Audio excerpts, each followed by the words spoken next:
Sintonia de Ràdio Clara, lliure directe, espai que dediquem a les entrevistes, a la vostra participació, i tenim per ací amb nosaltres el company Juan Ramón Ferrandis, company del sector federal ferroviari de CGT, coordinador de la plataforma en defensa del ferrocarril, també de la Confederació General del Treball. Bon dia, Ferrandis. Hola, muy buen día, buenos días. Buen día, buenos días.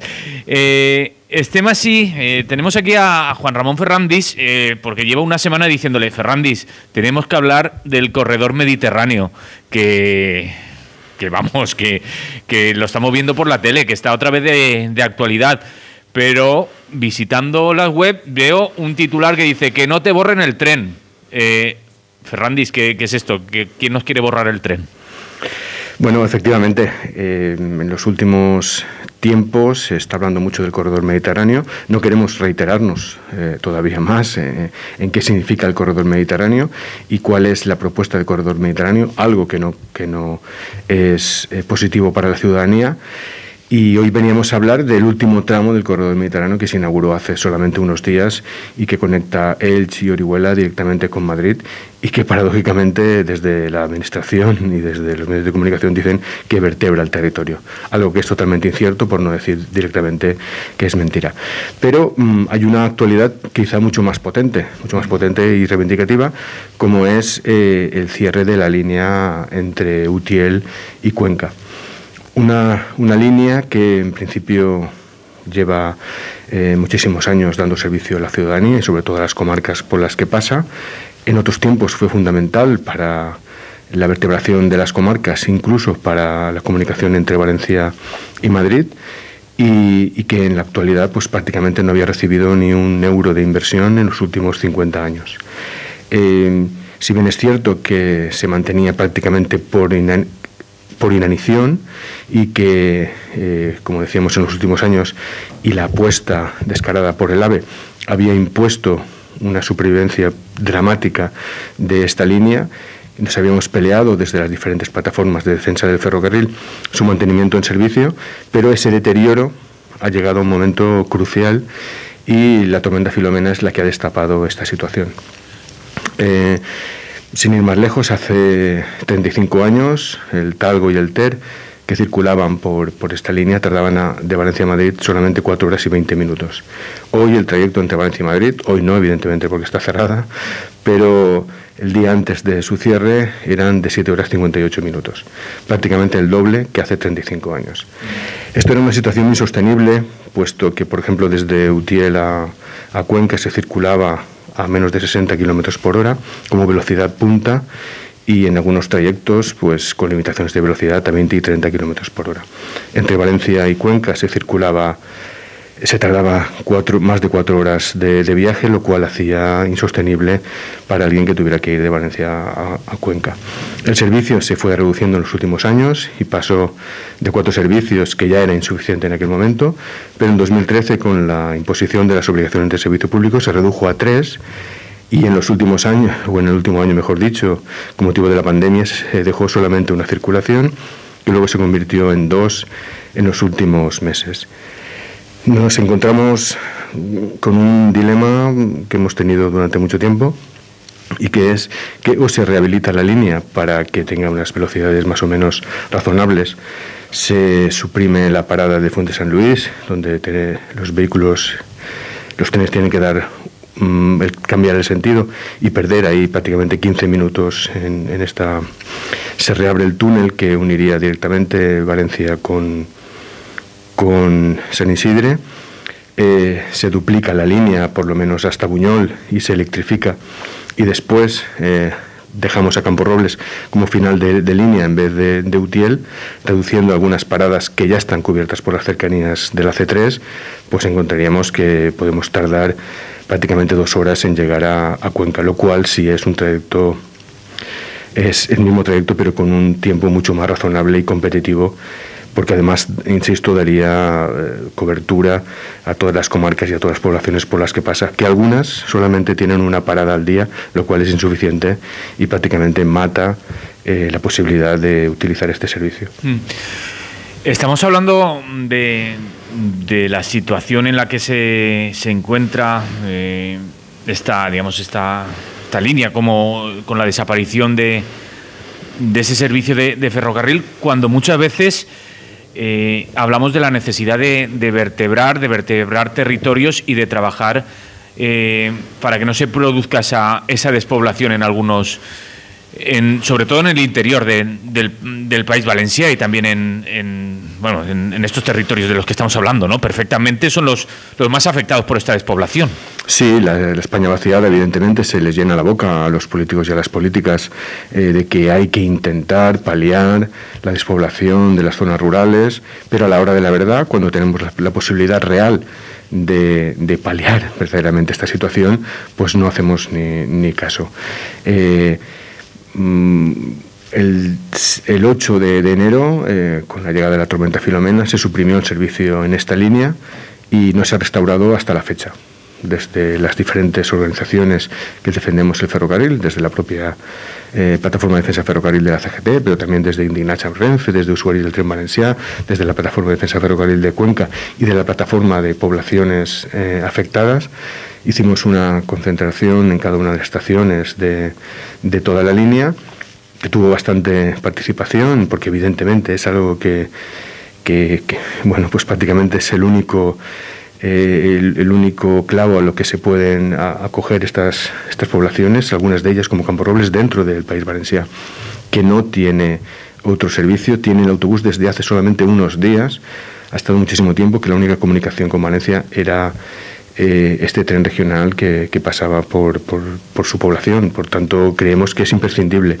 Y esto, insisto, es una doble vara de medir. Están hablando de que es una línea poco rentable en cuanto a usuarios, pero a mí me gustaría recalcar que esto viene de mucho antes. O sea, en la actualidad evidentemente tenía muy pocas personas usuarias, pero ¿por qué hemos llegado a esta situación? Porque no hemos invertido nada, porque hemos hecho una línea de alta velocidad prácticamente paralela, porque los trenes que circulan por allí son de hace 40 años, porque tardamos 4 horas en ir de Valencia a Cuenca, porque vamos a 60 km por hora por la situación de la línea.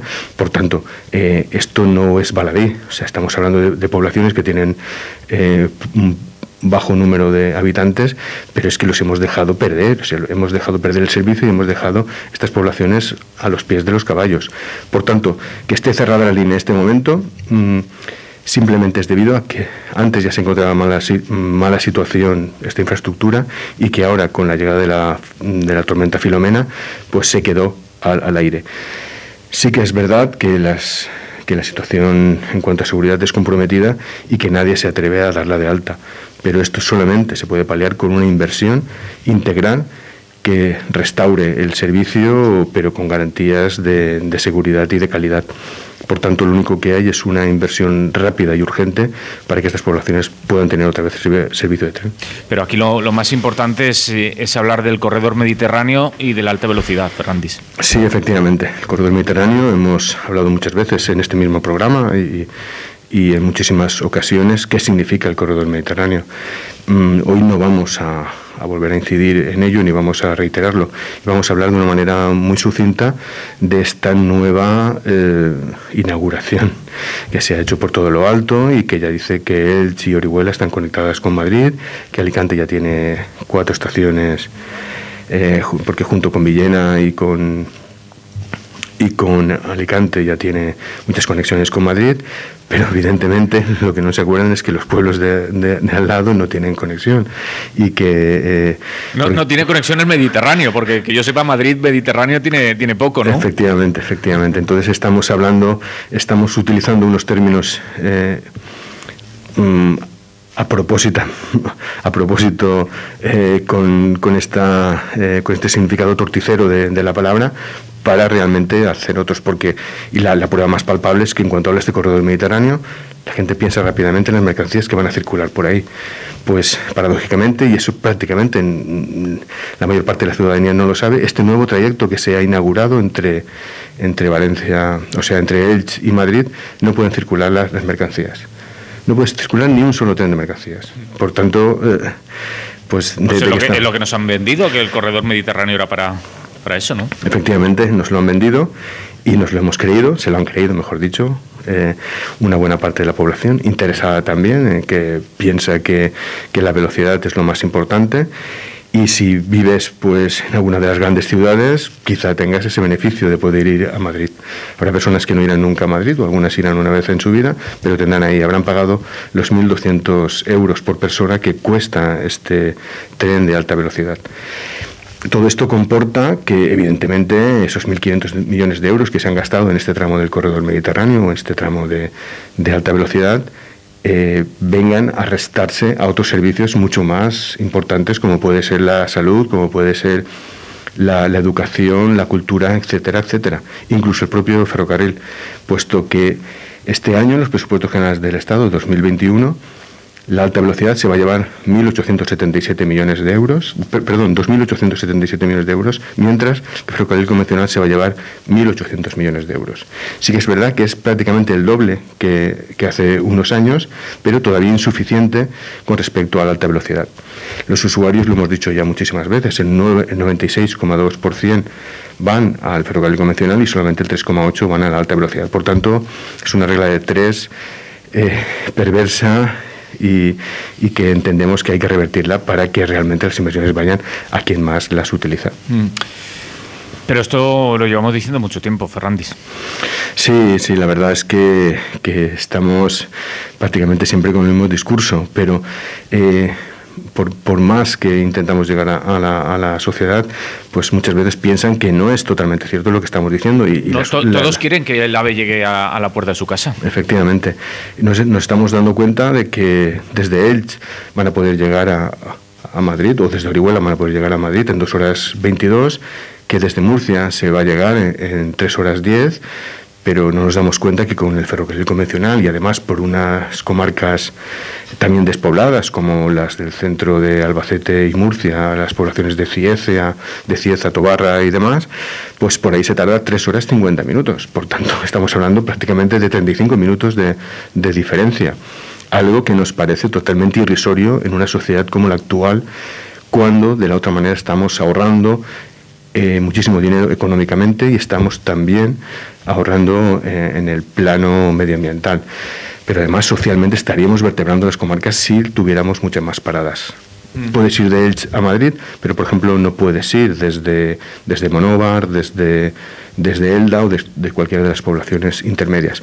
Además, si hacemos una comparación, por ejemplo, ahora que se habla mucho de la pandemia y de las inversiones en ciencia, bueno, pues prácticamente lo que se ha invertido en ciencia el año pasado en el Estado español, o menos incluso en los años anteriores, significan entre 35 y 40 kilómetros de líneas de alta velocidad.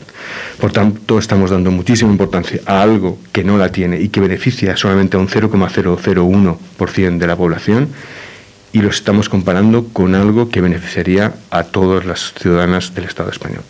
¿Y por qué cuesta tanto? ¿Por qué cuesta tanto, quiero decir, llegar con ese mensaje a la ciudadanía? ¿Qué creéis que hace falta? Bueno, en principio empezamos ya En los medios podéis contarlo habitualmente.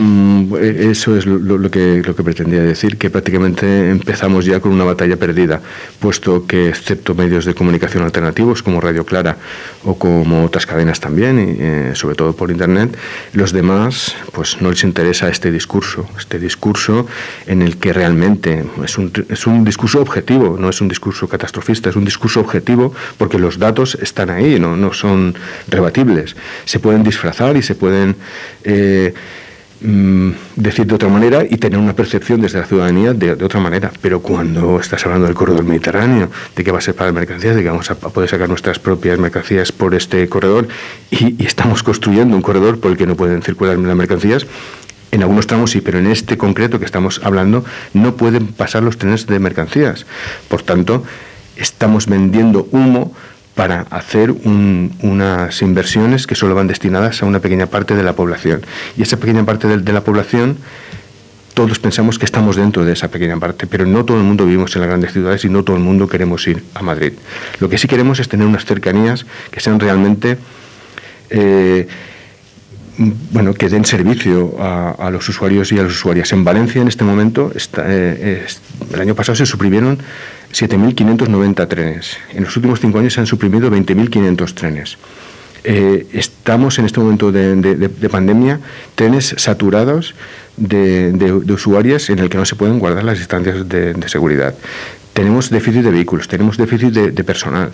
Por tanto, esto se paliaría solamente con unos escasos millones de euros, con una décima parte de lo que se ha invertido en este tramo del corredor mediterráneo. Un tramo que, por cierto, solamente en el acondicionamiento de las acequias que se solaparon con la línea de alta velocidad, tuvo un desfase de 61 millones de euros. O sea, que los sobrecostes superaron más de 60 millones de euros y que eso ha ido a bolsillos de agentes privados. Y esto no lo estoy inventando, eso evidentemente ya hay una sentencia judicial que dice que ciertas personas han llevado 60 millones de euros. Y solamente en un tramo de Alicante a Crevillent. O sea, estamos hablando de escasos kilómetros y un sobrecoste importantísimo. Por tanto, dentro de un presupuesto general de 1.500 millones, bueno, pues con decir que es más de lo que se invierte en España en ciencia, que son 1.200 millones, pues con eso creo que está dicho todo. ¿Es incompatible? ¿Son incompatibles los dos modelos de ferrocarril, Ferrandis? Bueno, nosotros en un principio estamos en contra de alta velocidad por diferentes motivos, pero sobre todo el medioambiental y el social, pero evidentemente el económico, que es el que entienden las grandes multinacionales también. Y son incompatibles porque si inviertes mucho en un modelo, dejas de invertir en el otro. Con un ferrocarril convencional, con una inversión en el ferrocarril convencional, lo mismo, los mismos 60.000 millones que se han invertido en los últimos 25 años en alta velocidad, si hubiesen invertido en el ferrocarril convencional, podríamos tener un ferrocarril de altas prestaciones a 220 y 250 kilómetros por hora, por el que podrían circular trenes de altas prestaciones que podrían ir directos o podrían ir parando en todas las estaciones. Y se hubiesen beneficiado los trenes de cercanías, los de media distancia, los de larga distancia y los de mercancías. Así tenemos dos redes paralelas, dos redes que son impermeables y que no pueden circular ambos trenes, los convencionales por los de ancho internacional y viceversa. Por tanto, no deberían ser incompatibles si hubiésemos hecho una reestructuración del modelo ferroviario, pero en este momento actual, tal como está la situación, sí son incompatibles. Y una pregunta con la respuesta que tal vez ya nos imaginemos, pero desde la administración, esa que se llena la boca hablando de la necesidad de vertebrar el país valencià, ¿tienen algo que decir? Bueno, nosotras nos hemos puesto en contacto, evidentemente, muchísimas veces con la Generalitat, con diputados y diputadas, senadores también, como Carles Mulet, que ha presentado muchísimas preguntas parlamentarias. Cuando digo muchísimas, son centenares de preguntas parlamentarias y no quiero catalogar a todos los políticos y las políticas en el mismo nivel. Sí que es verdad que hay personas que creen que se debería vertebrar el territorio de otra manera, pero a veces nos roban el discurso. Cuando nosotros hablamos de vertebrar el territorio, queremos decir que Alicante está más lejos que Madrid desde Valencia, que Alcoy se tarda más en ir de Valencia a Alcoy que de Valencia a Madrid. Estamos diciendo... Es que parece broma, parece chiste, pero es terrible, ¿no? Sí, pero a veces hay que decir las cosas de esta manera tan clara, aunque parezcan broma, para que nos demos cuenta que realmente qué es lo que se está potenciando. Entonces estamos hablando de que queremos vertebrar y que vamos a hacer un AVE también de Valencia a Alicante, pero que evidentemente no va a parar en ninguna de las estaciones, en ninguna de las poblaciones intermedias. Y eso tenemos que tenerlo en cuenta. Cuando decimos que vamos a tardar 1 hora en ir a Alicante, tenemos que decir que vamos a sacrificar todas las poblaciones intermedias. Por tanto, si hubiésemos tenido un ferrocarril convencional a 220 kilómetros por hora, pues ahora podríamos tener un tren de Valencia a Alicante. Pero podríamos tener también trenes por esa misma línea que fueran parando en todas las estaciones, o al menos en las que los trenes de cercanías en todas, los trenes de media distancia en las más importantes y los de larga distancia en ninguna, en su caso. Pero de esta manera, si potenciamos la alta velocidad y tenemos un tren directo de Valencia a Alicante, estamos dejando bajo mínimos la línea convencional y vamos a tener, pues que si queremos ir a Alicante vamos a tener relación, pero si vamos a Carcaixent, a Alcira o a Xàtiva, pues lo vamos a tener bastante mal. ¿Qué diferencia de tiempo nos ahorramos de ese tren a 220 a la alta velocidad? ¿De Valencia a Alicante, has dicho? Sí, pues de Valencia a Alicante todavía están los tiempos porque sean exactos, pero en un momento dado a 220 kilómetros por hora no hubiésemos ahorrado más de 10 minutos. 10 minutos. ¿Y en titos, qué diría que hay, en euros? Pues en titos hasta Chátiva ha costado 620 millones de euros. Lo que puede costar hasta La Encina son prácticamente otro tanto. Y si tenemos en cuenta que ya estaría la vía desde La Encina a Alicante y que costó en aquel momento unos 1.500 millones de euros, pues estaríamos hablando prácticamente de 3.000 millones de euros. 3.000 millones la alta velocidad. La alta velocidad. ¿Y arreglar la vía para poder ir a 220? Pues prácticamente un 25% de ese presupuesto, lo que hubiesen sido unos 700 millones de euros. Para tenerlo claro, ya sí. Me gusta repetirlo. Sí, lo sabes. Sí. Incluso hay por ahí estadísticas que dicen cuánto cuesta el minuto de ahorro a algunas poblaciones, ¿no? Por ejemplo, el AVE a Galicia ha supuesto más de 100 millones de euros por minuto ahorrado. Entonces, pues bueno, 100 millones de euros por minuto ahorrado. Por tanto, cuando se habla de una manera generalista de que hemos llevado el AVE a Valladolid, lo hemos llevado a Zamora, lo estamos llevando a Galicia, lo hemos llevado a Elche, tenemos que hablar cuál es el coste social, el económico y el medioambiental que esto ha costado. Y cuando estamos contentos porque hemos ahorrado 40 minutos en ir a Madrid, tenemos que saber cuánto nos ha costado esos 40 minutos en un dispendio económico y un dispendio social y medioambiental. Claro. Es importante conocerlo porque, como decimos, después todo el mundo quiere el AVE y todos los políticos piden el AVE digamos a su ciudad, pero es imposible además, sí. Porque si no funciona la alta velocidad, si para en todos los sitios, ¿no? Efectivamente, es una manera electoralista también de hacer las peticiones y prácticamente asegurarse que si eres el culpable, lo de culpable entre comillas, de que llegue el AVE a tu ciudad, pues prácticamente te aseguras una reelección. Esto no debería ser así. El AVE a Castellón llegó para que algunos políticos y políticas se hicieran la foto de la llegada del AVE a Castellón. Lo hemos hablado en otras ocasiones, pero de manera sucinta, el AVE a Castellón ha significado que durante 3 años hubiera obras para el tercer carril. Eso significó una reducción del servicio del 65% y se redujeron los viajeros un 55%. El 47,5% de ellos ya nunca volvieron a coger el tren, lo que supuso de 19.000 personas al día a solamente 9.500 personas al día. Todo esto costó también 700 millones de euros y prácticamente ha servido para que el AVE llegue 7 minutos más tarde de lo que llegaba anteriormente el tren convencional. Por tanto... No te has equivocado, ¿eh? 7 minutos más tarde. 7 minutos más tarde, sí, no me he equivocado.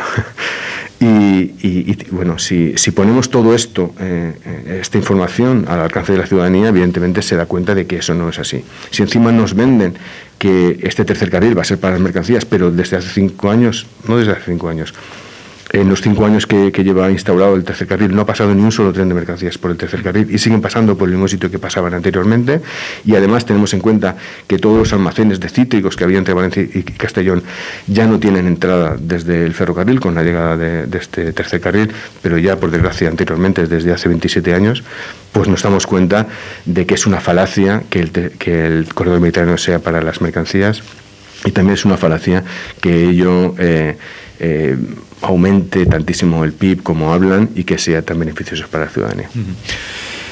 Volvemos a Campos Robles. 13 de marzo realizasteis esa convocatoria, esa concentración, esa acción. ¿Cómo respondió la ciudadanía de Campos Robles? Bueno, en principio intentamos utilizar más recursos en Campos Robles porque pensamos que Campos Robles es un poco el laboratorio de toda la línea. En principio es la última población del País Valencià y bueno, es la única de la C3 que queda incomunicada. La línea está cerrada entre Utiel y Cuenca y por tanto Campos Robles será muy significativo, pero realmente se hicieron concentraciones en todas las estaciones de todo el recorrido. Aquí en Valencia, por ejemplo, en Chirivella y Aldaya hubo bastante repercusión.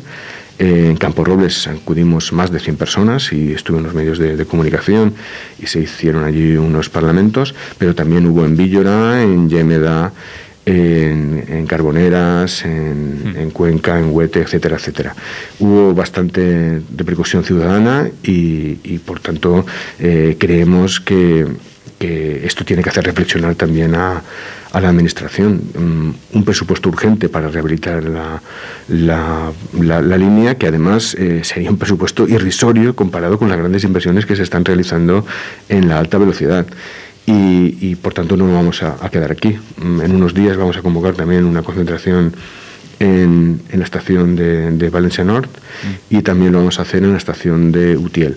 Además, en el mes de abril o mayo vamos a hacer una marcha en bicicleta, porque creemos que también es muy importante que la bicicleta se integre dentro de este transporte ferroviario, puesto que, en principio, porque es mucho más sostenible la combinación de estos dos medios de transporte, pero además creemos que repercutiría también en las comarcas despobladas y que un uso turístico de la bicicleta conjugada con el tren pues llevaría a poblaciones como Camporrobles o de la línea de Utiel a Cuenca, podría traer unos ingresos complementarios y adicionales y que podría salvar también el ferrocarril en cuanto a usuarios y usuarias. Es una zona que además es privilegiada para poder utilizar la bicicleta como medio de transporte turístico y por tanto pues creemos que es una magnífica combinación, como también lo es desde Sagunto a Teruel, y estamos incidiendo para que Renfe deje un espacio disponible en los trenes para las bicicletas. Recordemos que en los trenes de media distancia solamente se pueden llevar 3 bicicletas por tren, cuando tenemos 160 kilómetros de línea ferroviaria paralela a la vía verde de Ojos Negros. Vamos, que vais a continuar con esa exigencia de ferrocarril público, social y sostenible. Efectivamente, nuestro lema desde hace muchísimo tiempo es un ferrocarril público, social, seguro, sostenible, accesible y de calidad, y vamos a seguir porque creemos que está tan vigente como el primer día. Juan Ramón Ferrandis, no sé si quieres incidir en algún punto más, tienes el micro abierto como siempre. Bueno, pues evidentemente habría muchas cosas que se quedarían en el candelero, pero en este momento de incertidumbre para la línea creemos que es importante desde toda la ciudadanía, desde todos los usuarios y usuarias, pero también desde la ciudadanía en general, que echen una mano a esta línea y que echen una mano al transporte ferroviario. Así que, bueno, pues vamos a estar atentas a las convocatorias de las diferentes plataformas de defensa del ferrocarril en cuanto a acciones para reivindicar esta restauración del servicio y bueno, pues en fechas muy breves vamos a continuar con la pelea y vamos a intentar revertir esta situación. Volveremos a hablar seguro por aquí de estos temas. Juan Ramón Ferrandis, compañero del sector federal ferroviario de CGT, coordinador de la plataforma pel ferrocarril, de la plataforma por el ferrocarril de CGT. Muchas gracias por venir aquí a Lliure Directe Radio Clara. Salud y hasta la próxima. Un abrazo. Nada, muchas gracias a vosotros. Salut. Lliure Directe Radio Clara. Jo aprofite també per acomiadar-me ja fins demà, que tornarà a estar així amb totes i tots vosaltres a aquest espai d'entrevistes del Lliure Directe Radio Clara. Salut i fins demà.